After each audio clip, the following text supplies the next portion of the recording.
episode 6 of Wagon Diaries. In today's episode we're going to get the rest of all these bits out the engine bay, the brake boost, the brake lines, the wipe mechanism. We're going to get the engine bay completely empty. Then we'll start sanding down the engine bay ready for paint. I'm going to clear up the floor pan ready for Joe. It goes in 2 weeks time to be welded from the previous episode. As you'll probably remember, there's some worrying rot in there. I'll show you some more pictures of it in a bit now we've got a bit more daylight. Basically the inner arch where it comes in the where it follows the contour of the outer arch, the inner it's separated. So that'll explain all the handling and knocking issues that we have in this corner when I had on the road a couple of years ago. So a lot of people would have given up. They would scrap the car by now. The damage is fairly worrying. It probably isn't worth saving in some people's eyes, but as you grow an emotional attachment over a car because you've had it for so long, you feel the need to fix it. So that's what I'm going to do. Rather than send it to the scrapyard in the sky, I'm going to fix it and it's going to live another day. Put too much effort and too much money into this car just to throw it away at a bit of welding, and the price is going to cost me to have the welding done the way I want it done. We might just get it done properly, have it done in that way, it's sorted. So yeah, let's get on. I realised that my camera angles weren't the best in the last video when I showed you all this. I mean, that is fairly worrying amount of rot. Obviously it's been repaired in the past, which is why it's so bad now. But we're gonna just push forward, get it repaired. Like I just said, a lot of people would have given up at this point and sent it to the scrapyard in the sky. But we're going to persevere and get it sorted. Obviously, there's a bit of rot in there which goes into the wheel well, and the worrying piece is all the way down this seam here. As you can see, just here, it's separated. And, like I said, in a rather worrying way. Obviously that because by this water leak that this car's had before I bought it, which explains all the seam sealer. But it's the best thing to do, just to deal with it really and get it done. So yeah. And I hope everyone had a good Christmas. I didn't get any car parts this year. I never get any car parts because I'm not allowed. So this year I asked the tools, so got a nice impact on. That coming handy when I'm doing the time attack, I'll be able to change the tyres a bit quicker or do some maintenance. We've got a decent set of drills, Nikita. We've got a drill, hammer drill, screwdriver and impact ratchet. Obviously this is good for big nuts and bolts, the big stubborn ones. Obviously, size comparison, I mean, this one is a fairly large unit anyway, compared to some ones I've already used, but this is really heavy, this is quite light, so I've got some socket adapters coming. So, we'll be able to use this one for small engine work, nuts and bolts. I've got a vise. I've always got the vise, not the biggest vise in the world, but for what I'm going to be using it for, it's going to be perfect. And considering I've not had a vise in my 7 years of car ownership, something's better than nothing. So yeah, I'll be ordering up some AN hose fitting adapters for the vise. So basically you replace these as an AN tool which helps you fit AN hoses, and considering the amount of AN hoses I'm going to be using in this thing, I think that could be handy, and it's only 40 quid, so it's not really worth skimping out on. Decent angle grinder. I've always had cheap ones and they just keep blowing up, so hopefully this one will keep me going for a while. 2-year warranty and 750 watts, so plenty of power. A lot of cutting to do. In the engine bay especially, so that's quite handy for that. So the first task is to get this wiring loom out. It's a bit of a mess because I've added an alarm at some point, and obviously not done a very good job of adding it to the loom. So when the car goes away in a few weeks, I'm going to make a good effort to tie all these extra looms that I've put in the car over the years. Obviously there's a gauge loom in there, there's a wideband loom in there, so I'm going to tie it into the main dash loom, which will incorporate itself into the engine loom at the the corresponding connection points, just to make it neater, really. As you can see, it's a bit of a mess. Yeah.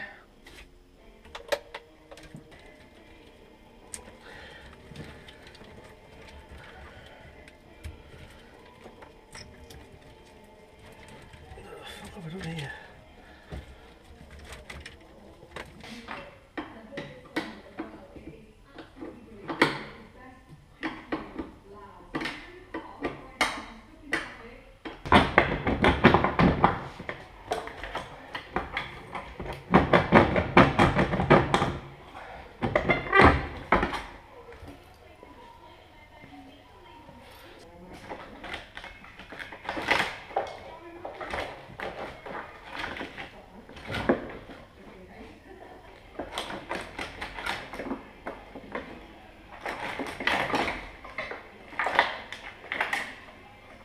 There's the dash loom.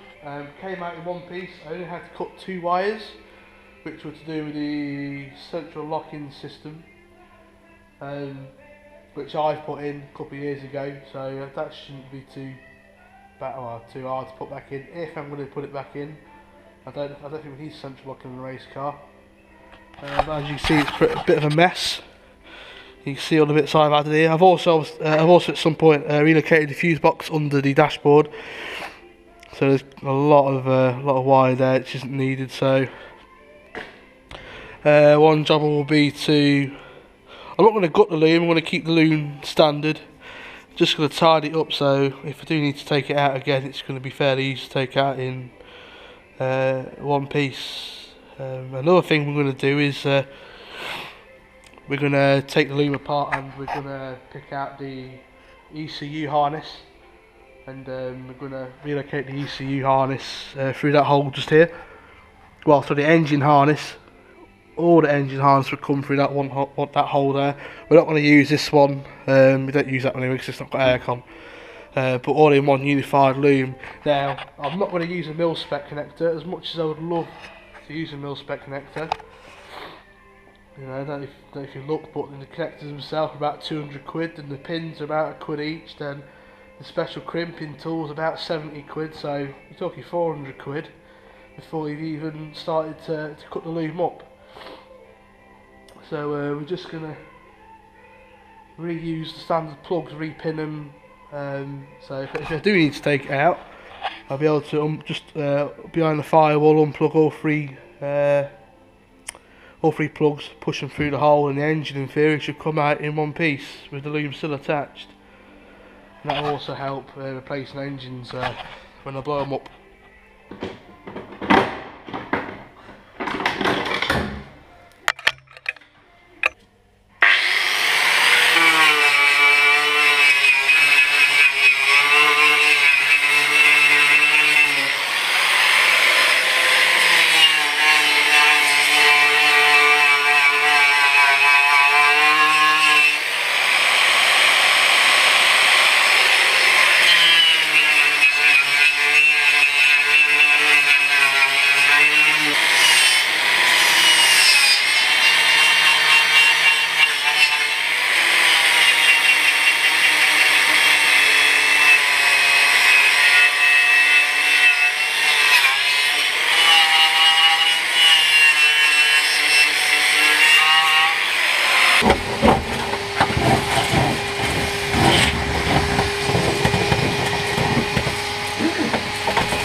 About 2 degrees outside in a minute, so perfect time to get all this sound deadening up, so that's the next task.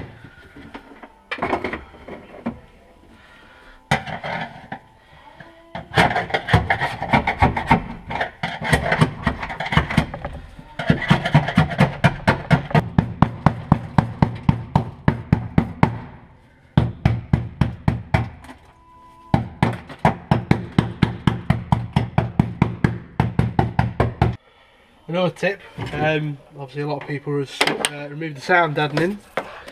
The best way to get rid of it is cold. So I'm going to take advantage of the 1 degree temperature at the minute. It's pretty cold, and hammer camera.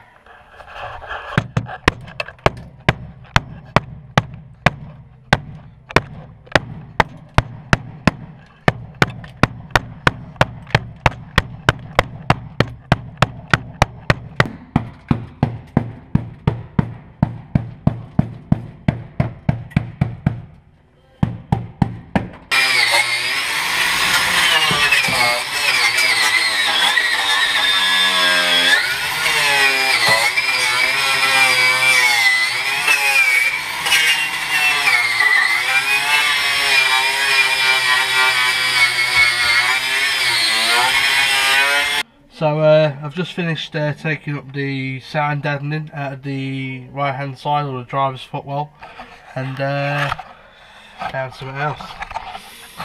Oh dear, obviously it's nowhere near as worse as that side. It's quite a common area for it to go on these. This looks alright on the seam, it's just this bit here. So I'll have to add that to Joe's list. So I've just finished wire wheeling all the floor pan. So I just wanted to get all the sound deadening up, ready for Joe. Obviously, so you can get straight into it. Obviously he won't have to do this now, so I've already done it. There's a lot of seam sealer sort of like splashed all over the place. Nothing too worrying under there. There's like a little hole here, hole there, hole there, hole there. A little, it's starting to go here a bit, which I think on the inside the wheel well, it's gone there as well. But yeah, it's cleaned it up pretty well. It's brought up a bit more of the floor here. It's solid up to here, so hopefully there shouldn't be much of an area to repair. But yeah, that's the main thing I want to do today. That's done. So we'll see what we can do next. So that's all the sound deadening out. Still done a bad job. So the best way to get this stuff out is cold. Like I say, it's about 1 degree here at the minute. It's not the warmest of environments. Obviously, following that, we found a hole down there, which we'll have to get Joe to look at and repair next time. So that's the pile of deadening that's come out. It's quite a substantial pile. Don't know how we'll get rid of it yet. Then obviously what's left in the hoover.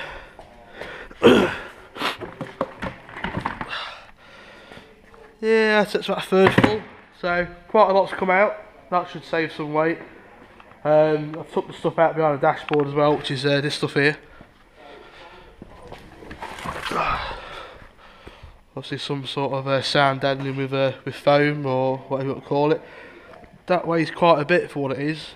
It's heavier than it looks. So that's all out. So should have hoped to save a bit of weight there.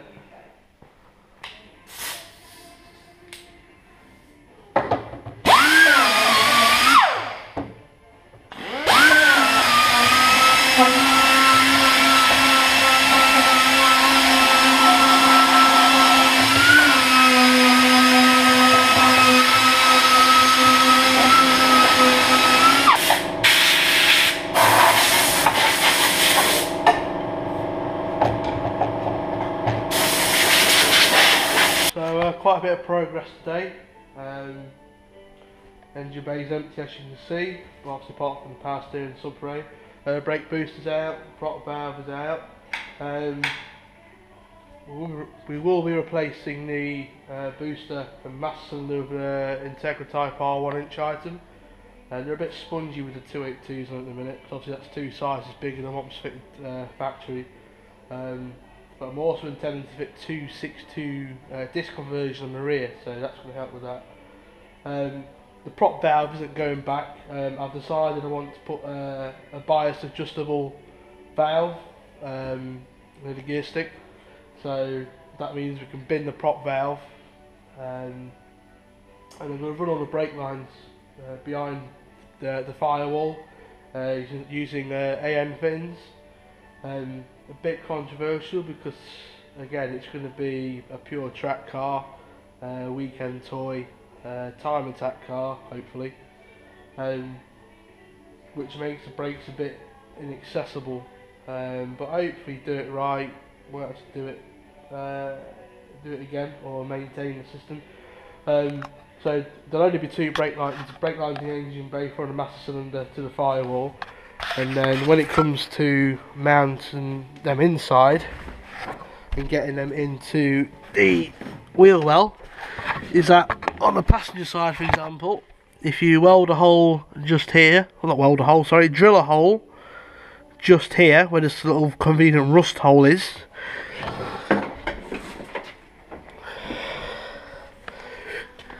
it is this bit here, which is a nice flat area we could mount a bulkhead fitting, and obviously that's for your brake hose. So basically you just got to go up here, probably up here, loop it around, and there's your brake hose.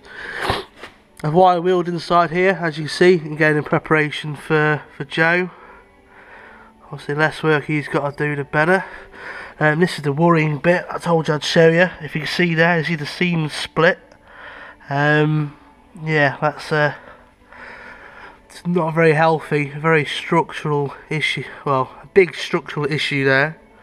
So hopefully that's one thing we're going to get sorted. But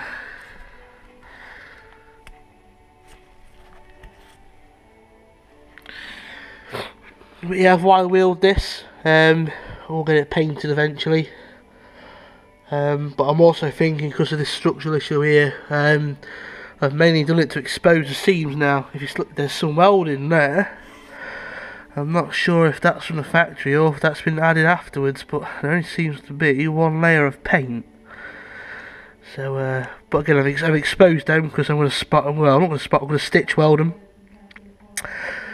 all the way along, up here and along there, just to make this corner a bit stiffer. I'm also thinking about putting a little brace from here to here on both sides.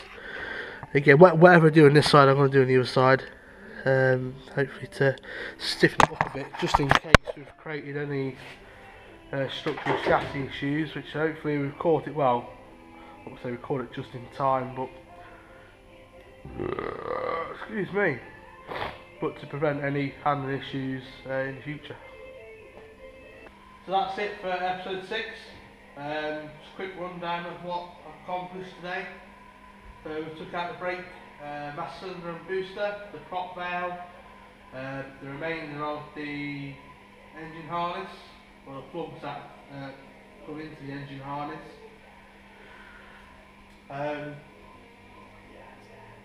We've taken out all the sound deadening. There's a bit left in there which I've just discovered, but other than that, all the sound deadening is out. I've cleaned up this area here underneath the dashboard, ready for Joe in a couple of weeks' time. Going on from doing the clean up and the sound deadening, I've discovered a rust hole in the usual spot. I'm pretty sure you'll all agree with me that they always go there, just along that seam underneath the accelerator panel.